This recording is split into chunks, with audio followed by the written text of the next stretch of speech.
इस बीच चुनाव के बाद जारी हिंसा पर बंगाल बीजेपी के अध्यक्ष ने कड़ी प्रतिक्रिया दी। शामिक ने कहा कि टीएमसी की अंदरूनी लड़ाई की वजह से उनके दफ्तरों पर हमले हो रहे हैं। बंगाल बीजेपी के चीफ ने कहा कि कुछ बीजेपी कार्यकर्ता भी इसमें शामिल हैं, लेकिन हिंसा बर्दाश्त नहीं की जाएगी। शामिक ने साफ किया कि अगर बीजेपी का कोई कार्यकर्ता हिंसा करेगा तो उसे पार्टी से निकाल दिया जाएगा। बहुत जगह तृणमूल की जो अंदरूनी रंजिश था, पैसों लेकर जो आपस में मुठभेड़ था, वो कुछ लोग तृणमूल का झंडा छोड़ के बीजेपी का झंडा लेकर के तृणमूल के ऊपर आक्रमण कर रहे हैं, उसका पार्टी ऑफिस दखल कर रहे हैं। कार्यकर्ता के अंदर थोड़ा रिएक्शन है, आक्रोश है, लेकिन वो आक्रोश को हम लोग पनपने नहीं देंगे, हम बंद करेंगे। और उसका साथ साथ प्रशासन को, चीफ सेक्रेटरी को बोल दिया हम लोग, जैसे किसी भी जगह हिंसा हो, चाहे वो किसी फैक्ट्री गेट हो, चाहे किसी ऑटो टोटो का स्टैंड हो, कड़े से कड़े कार्रवाई दीजिए। They must take stringent action against them. इस पे हम लोग किसी भी को बख्शा नहीं जाएगा। अगर वो भाजपा का हो, हम पार्टी से निकाल देंगे उसको। नहीं, अगर ऐसा नहीं, ये जंगल का नीति तो हम लोग हमारा समाज में लागू नहीं कर सकते। बंगाल में चुनाव के बाद हिंसा को लेकर चुनाव आयोग सख्त है। चुनाव आयोग ने मुख्य सचिव, डीजीपी और सेंट्रल फोर्सेस को हिंसा के खिलाफ जीरो टॉलरेंस रुख अपनाने का निर्देश दिया है। आयोग ने राज्य में चुनाव के बाद होने वाली किसी भी तरह की हिंसा के प्रति जीरो टॉलरेंस की नीति अपनाए जाने के निर्देश जारी किए। आयोग ने यह भी कहा कि शांति भंग करने की किसी भी कोशिश से सख्ती से निपटा जाएगा। चुनाव आयोग ने सभी संबंधित अधिकारियों को चुनाव के बाद की हिंसा के खिलाफ निर्णायक कार्रवाई करने को भी कहा है। आयोग की तरफ से कहा गया कि कितना ही बड़ा आदमी कोई क्यों ना हो, हिंसा में शामिल किसी भी शख्स के प्रति कोई नरमी न बरती जाए। आयोग ने राज्य प्रशासन और केंद्रीय सुरक्षा बलों को भी हाई अलर्ट रहने के लिए कहा है। उनसे कहा गया कि किसी भी हिंसा की खबर मिलने के बाद फौरन कार्रवाई की जाए।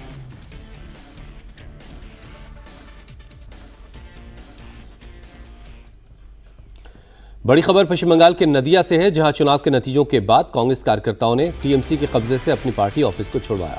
सोशल मीडिया पर एक वीडियो वायरल हो रहा है, जिसमें दावा किया जा रहा है कि चुनाव के बाद कांग्रेस कार्यकर्ताओं ने टीएमसी के कब्जे से अपने पार्टी ऑफिस को छुड़ा लिया है। वीडियो में कांग्रेस के कार्यकर्ता दावा कर रहे हैं कि इस दफ्तर पर टीएमसी ने जबरन कब्जा किया और वो इसे छुड़ा रहे हैं।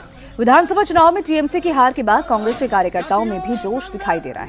यह दफ्तर नदिया में करीमपुर का है। करीमपुर पश्चिम से बीजेपी के समरेंद्र नाथ घोष ने जीत हासिल की है।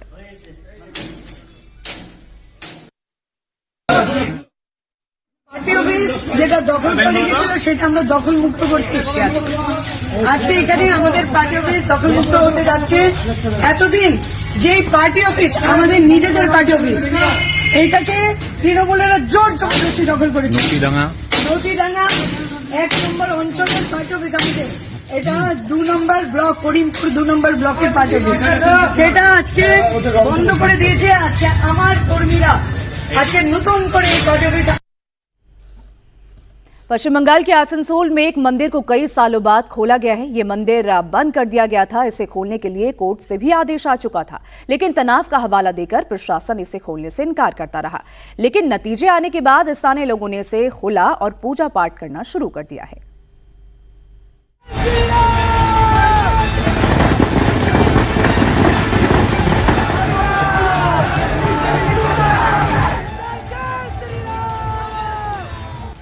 बंगाल में बीजेपी सरकार का अभी शपथ ग्रहण नहीं हुआ है, लेकिन बंगाल में बदलाव कुछ ही घंटों में दिखने लगा है। जय श्री राम, जय श्री राम, जय श्री राम, जय श्री राम, जय श्री राम, जय श्री राम, हर हर महादेव। आसनसोल का ये दुर्गा मंदिर पिछले 15 सालों से बंद था। कोर्ट के आदेश के बाद भी इस मंदिर को नहीं खोला गया। इस मंदिर में नियमित पूजा आरती नहीं होती थी। हिंदुओं को साल में सिर्फ कुछ त्योहार के मौके पर ही इस मंदिर में जाने की इजाजत मिलती थी। मंदिर की जमीन पर दबंगों ने अतिक्रमण कर लिया था। मंदिर के अगले हिस्से पर दुकानें लगनी शुरू हो गई थी। हिंदू मंदिर खोलने के लिए आंदोलन करते रहे, लेकिन प्रशासन ने मंदिर के ताले नहीं खोले।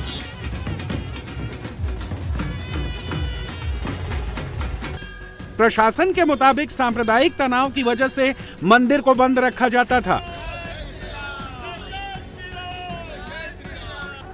आसनसोल के इस दुर्गा मंदिर को खोलने का मुद्दा चुनावी भी बना। बीजेपी ने वादा किया कि बंगाल में जीत मिली तो पहले ही घंटे में मंदिर का ताला खोल दिया जाएगा।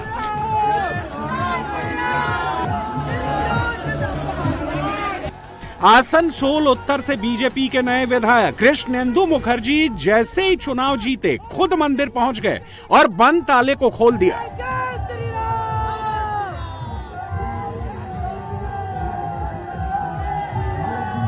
आज बहुत वर्षों के बाद हम जिस जगह पे आए हैं, यह है बस्तीन बाजार का वो मंदिर जहां पे कोर्ट के द्वारा परमिशन मिलने के बाद भी नहीं खोला गया था।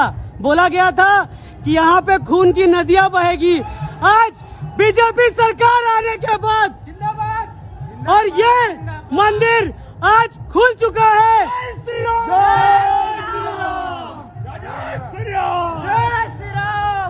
और ये मंदिर में भजन कीर्तन आज से चालू। जैसे ही दुर्गा मंदिर के गेट खोले, बीजेपी कार्यकर्ताओं के साथ बड़ी संख्या में हिंदू समाज के लोग मंदिर पहुंच गए।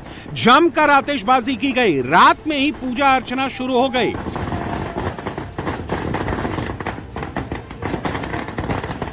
दिल्ली का नेता लोग का हम बार बार बोलते थे, हम लोग पार्टी का तरफ से, देखिए यहाँ पर हिंदू का जब मंदिर है, यहाँ पर दुर्गा पूजा और काली पूजा छोड़ के कोई पूजा होने नहीं देता है। प्रशासन का क्या तकलीफ है? अगर मंदिर में अगर डेली पूजा नहीं होगा, धूप धुना नहीं जलाएगा, अगरबत्ती नहीं जलाएगा तो कैसे चलेगा? हिंदुस्तान में अगर ऐसा हिंदू का पूजा बंद कर देगा ये लोग, ये सरकार पूरी हिंदू विरोधी सरकार था। लेकिन आज जब हिंदू जाग गया है बंगाल में, जितना हिंदू सब वोट दिया बीजेपी को और बीजेपी आ गया और कल से मंदिर आने के बाद मंदिर खुल गया है। अब डेली पूजा होगा और सुबह से शाम तक सब आदमी हिंदू लोग आके यहाँ पर पूजा पाठ करेगा। पश्चिम बर्धमान जिले के सभी 9 सीटों पर बीजेपी को जीत मिली है, जिससे हिंदुओं का कॉन्फिडेंस भी हाई है। मंदिर के सामने अतिक्रमण की वजह से स्थानीय दुकानदारों को भी काफी परेशानी होती थी, लेकिन अब उन्हें भरोसा है कि सरकार बनने के बाद बंगाल में भी यूपी मॉडल लागू होगा, अतिक्रमण पर बुलडोजर चलेगा। ये तो हम लोग को पूरा भरोसा था कि बीजेपी गवर्नमेंट आएगी, ये मंदिर भी खुलेगा, मंदिर का पीछे का जो अतिक्रमण है वो भी हटेगा, अच्छा ही अच्छा होगा। ये फुटपाथ जो है वो भी हटेगा, ये जो यहाँ का इंक्रोचमेंट है वो भी हटेगा। क्योंकि जिस हिसाब से बहुमत मिला है, आदमी का एक्सपेक्टेशन बहुत हाई है और उम्मीद करते हैं कि बीजेपी ये एक्सपेक्टेशन पर खरा उतरेगी। जिस बंगाल में पूरा चुनाव जय श्री राम वर्सेस जय बांग्ला के नैरेटिव पर लड़ा गया, उसी बंगाल के सरकारी कर्मचारियों ने बीजेपी की जीत पर सचिवालय नबान में भगवा रंग के गुलाल से सेलिब्रेशन मनाया। जय श्री राम के नारे लगाए।